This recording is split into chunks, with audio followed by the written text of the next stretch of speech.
Assalomu alaykum hurmatli vatandoshlar. Sizlarga bugun huquqiy yangiliklarni aytib o'tmoqchiman. Bugun juda muhim yangiliklar haqida gaplashamiz. Endi banklar sizning nafaqa va ijtimoiy yordam pullaringizni kredit uchun avtomatik yechib ola olmaydi. Bu rasmiy qaror va bu millionlab odamlar hayotiga ta'sir qiladigan katta o'zgarish. Oldin qanday bo'lardi? Tasavvur qiling, sizda kredit bor, oylik daromadingiz kam, ro'zg'or qiyin va siz davlatdan nafaqa yoki bolalar puli olasiz. Bu pul aslida yashash, oziq-ovqat, bolalar ehtiyoji uchun ajratilgan.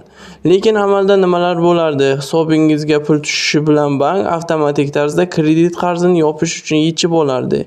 Natijada odamlar eng zarur ehtiyojlar uchun ajratilgan pul ham ayrilib qolardi. Ko'pchilik bu holatni adolatsiz deb hisoblar edi, chunki ijtimoiy yordam bu qarz yopish uchun emas, yashash uchun beriladi. Endi esa muhim yangilik bor. O'zbekiston Markaziy banki tomonidan 3030-son nizomiga o'zgartirish kiritildi va 2026-yil 30-yanvardan yangi talab rasman kuchga kirdi. Yangi qoidaga ko'ra, tijorat banklariga kredit qarzdorligini davlat tomonidan ajratilgan ijtimoiy to'lovlardan undirish qat'iyan taqiqlanadi. Bu shuni anglatadiki, fuqaroning ijtimoiy karta hisobiga tushgan pul endi himoyalangan hisoblanadi. Bu pullar qaysilar? Nafaqa pullari, moddiy yordam, bolalar puli, nogironlik to'lovlari, boshqa ijtimoiy yordamlar. Mana shu mablag'lar endi bank tomonidan avtomatik ushlab qolib bo'lmaydi. Keling, oddiy misol bilan tushuntiramiz. Tasavvur qiling, sizda kredit bor va har oy bolalar puli sifatida 800 ming so'm keladi. Oldindan nima bo'lardi?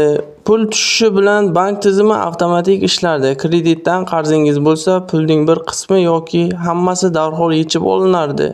Siz esa karta balansini tekshirib hayron qolardingiz. Pul qani? Endi esa bunday bo'lmaydi. Bu pul sizniki. Bu pulga bank tega olmaydi. Bu pulni faqat siz sarflaysiz.